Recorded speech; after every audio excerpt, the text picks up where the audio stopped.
Hi guys, welcome back to Glittery Crystals. If you are new to our channel, welcome. Please subscribe and welcome to my crazy show. Today we will be doing the Scream traditional pink snow globe. I put my own twist to it, but I know that you have seen this image everywhere, and I said, you know what? Let me get on the wagon and let me do a Scream Snow Globe tumbler. So let's get to it. All right, guys, these are the three glitters that we will be using.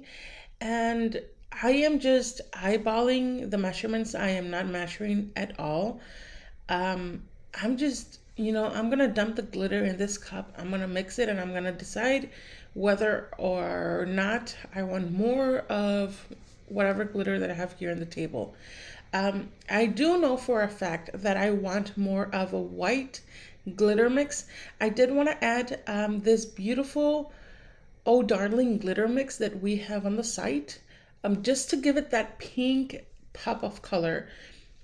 If you have our pearl chrome or a pearl spell or a pearl flake, yes, the three of them are the same glitter flakes. You know that you will love it because it gives that green pink undertone to the glitter. As you can see here, I am also adding royal blue. It's a glow in the dark powder. I would have wished to add a little bit more. I added a very small amount. It glows, but it does not glow as much as I wanted it. But yes, if you're gonna use glow powders, I highly suggest that you use a lot more than what I did. I want to show you how it looks once we have mixed them. And it's a beautiful green, white, pink glitter mix. This is the cup that we will be using. I will leave down all the items that I used in the description down below and links to where you can find them. So I am going to be using this tool to heat the acrylic and create that hole. If you have followed my previous videos, you will see that in the past I have used the drill to create the holes, and it does get a little challenging, but it works.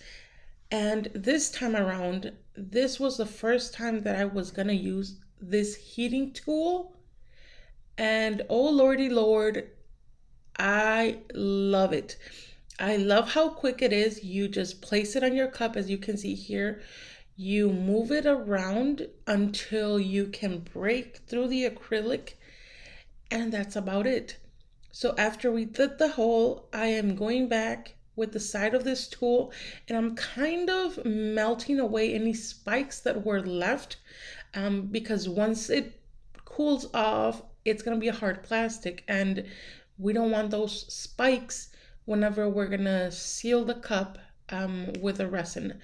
So you just create the hole, remove that acrylic left over from the tool, and you are good to go. I love this tool. I will leave it also in the description down below, and you should run to Amazon and get it. That's all I'm gonna say. I love it. Okay, don't forget to turn it off and let's move to the next step. I am using a piece of tape. I am actually folding it, I want to say 3/4 of the way, and leaving just a tad bit of that adhesive part exposed. So we're gonna adhere that tape or stick that tape to our cup, creating a barrier so our glitter mix doesn't fall everywhere. If you don't have tape, you can use transfer tape, vinyl, whatever you have on hand.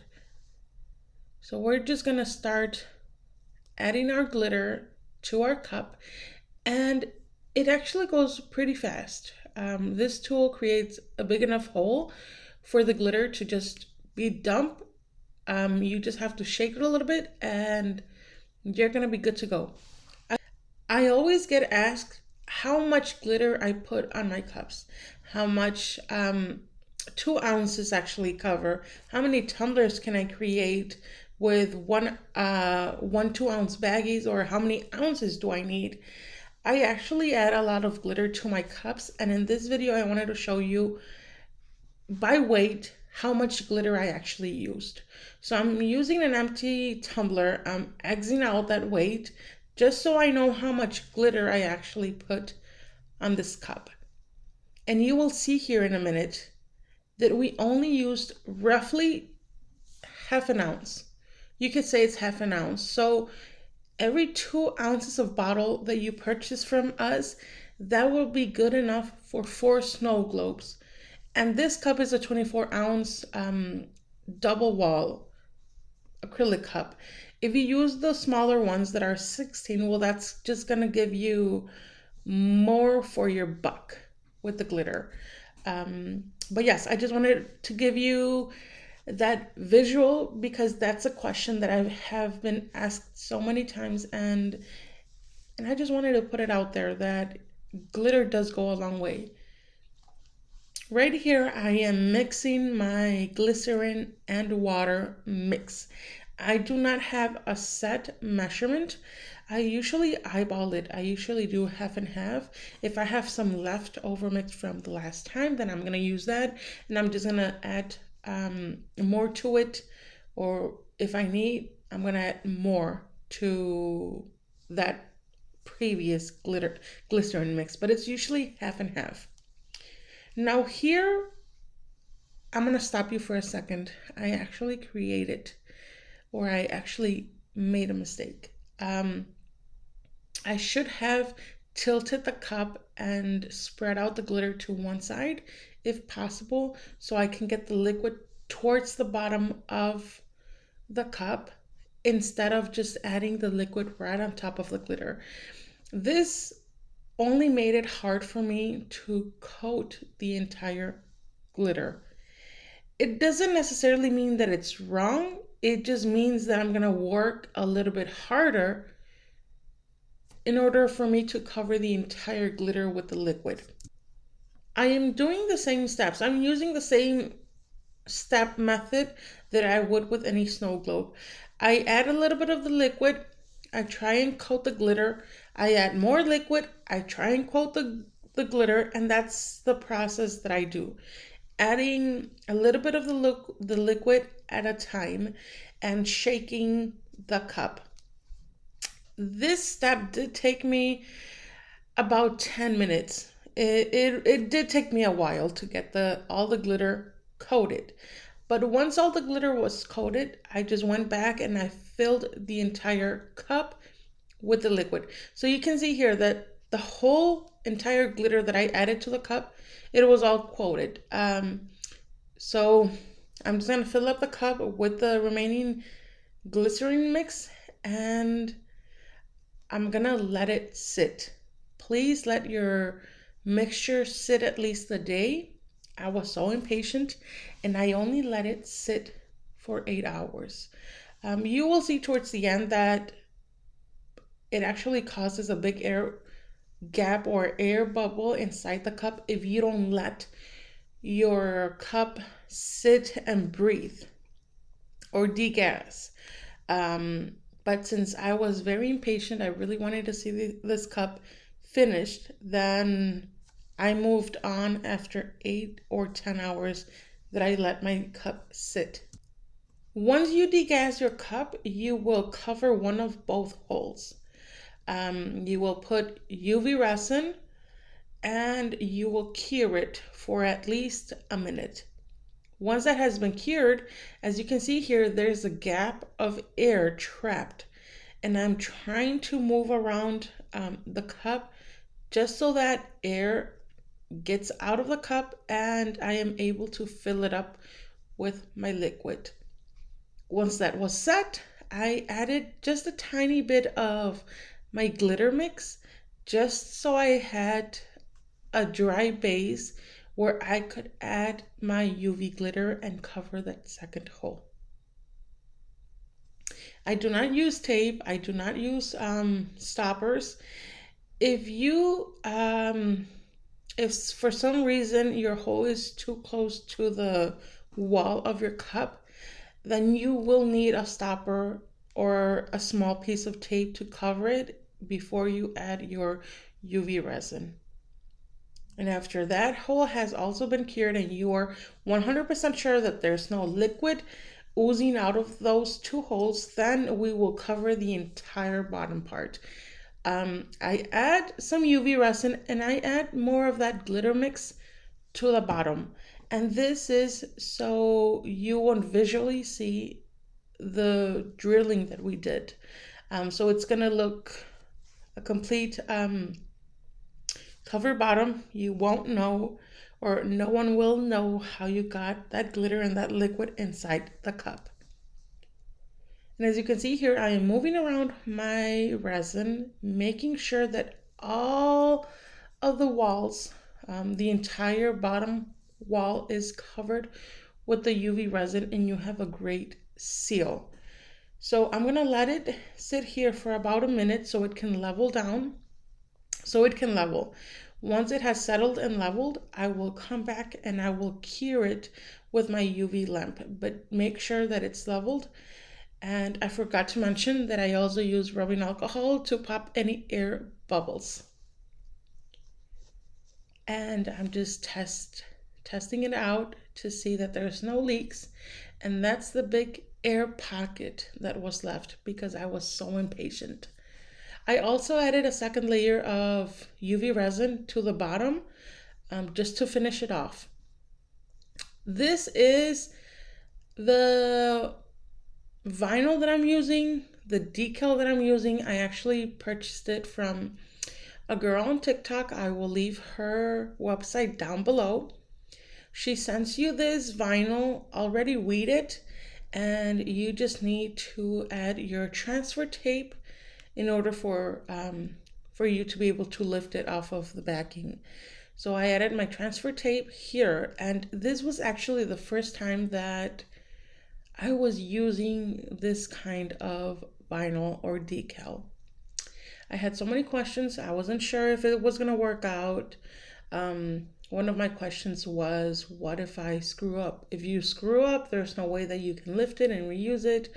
It's going to be stretched out. It's going to be torn apart. What if the transfer tape lifts the ink? I had so many beginners questions. So what I ended up doing was cut out and separate the drips from the whole image and also cut out the hearts. I did this because I am very picky. I like everything to be as perfect as possible. And if it's not, then I'm just going to have a hard time and I'm not going to be able to let it go. So I am starting with the main image and I'm placing it, but at the same time I am making sure that the drips will be placed where they belong. So I'm placing it and I'm rubbing and trying to press firmly so no air is trapped underneath the image. And it was it was a quick placement. I had no trouble with the ink lifting or the image ripping with this transfer tape. But yes, it was actually very quick. I liked the image, but as I said before, I had so many questions that I had to just play around with it and wish myself some luck. But everything was good. I had no issue with the image. The only thing that you will see here is that once I placed the second part of the drip, you will see that there was a small gap that was left. So it couldn't cover the entire upper part of the cup. So due to my OCD, I couldn't let that gap stay the way it was because it was just going to be so annoying. I was thinking of cutting out the image and I wasn't sure what I needed to do. So I decided to add or use one of the hearts and place it in an angle where it would cover the drip. And you wouldn't be able to notice that there was a gap. Wow. Anyways, that works for me. Now I can sleep at night. And now I'm hand placing the hearts wherever I see a gap. After this step, you can actually just use the cup as it is or continue adding some details like I did.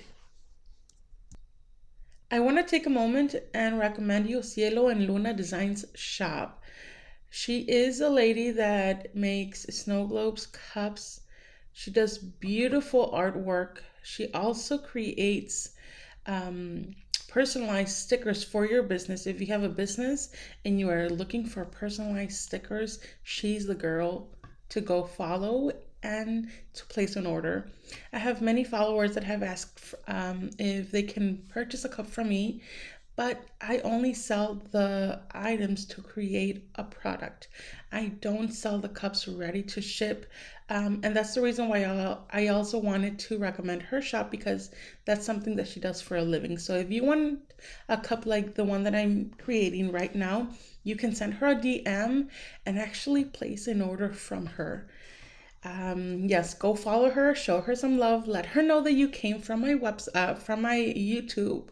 And yes, let's get back to the video. These are the rhinestones that I will be using. They are blushed pink. I am using size S20 or 5 mm, and I am using size S16 4 mm. I am also going to be using my silicone mat that I have on my website.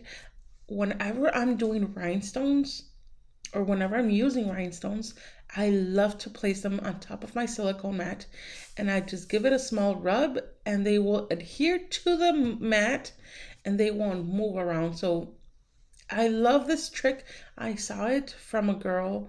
I can't remember her name. I was looking for it, but it's a girl from TikTok. She gave us this tip to place your rhinestones on top of a silicone mat. Just give it a quick rub and you won't need the trays.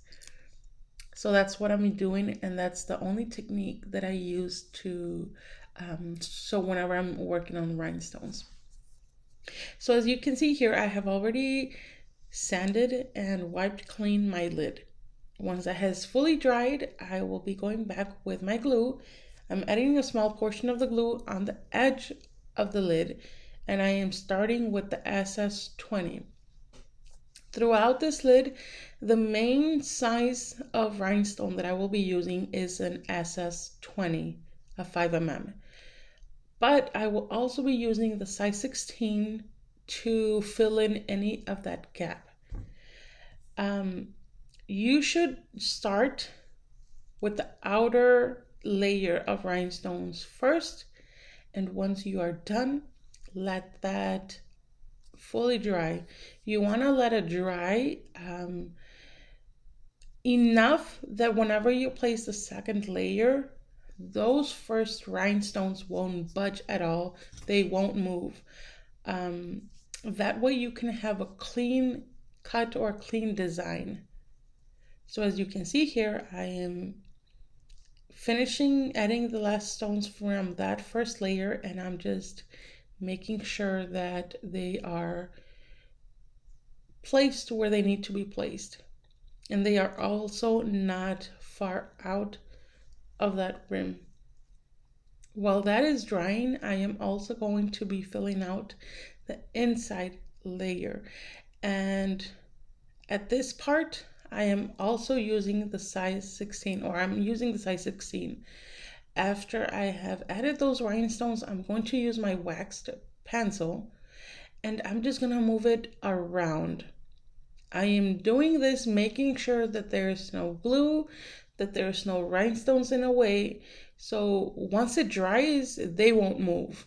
And you just want to make sure that once it's dried and you're ready to use the lid, that it won't interfere with whenever you place the straw through the hole.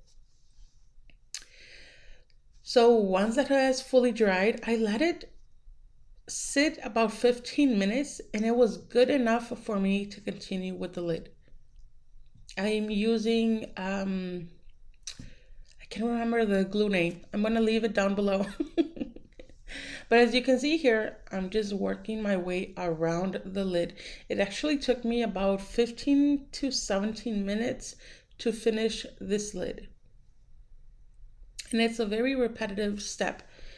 This last layer that you just saw that I did, there was a small gap in between, small enough where I couldn't use an SS20 or big enough where an SS16 was still going to be able to notice that there was a gap. So I just moved around the rhinestones to cover that gap.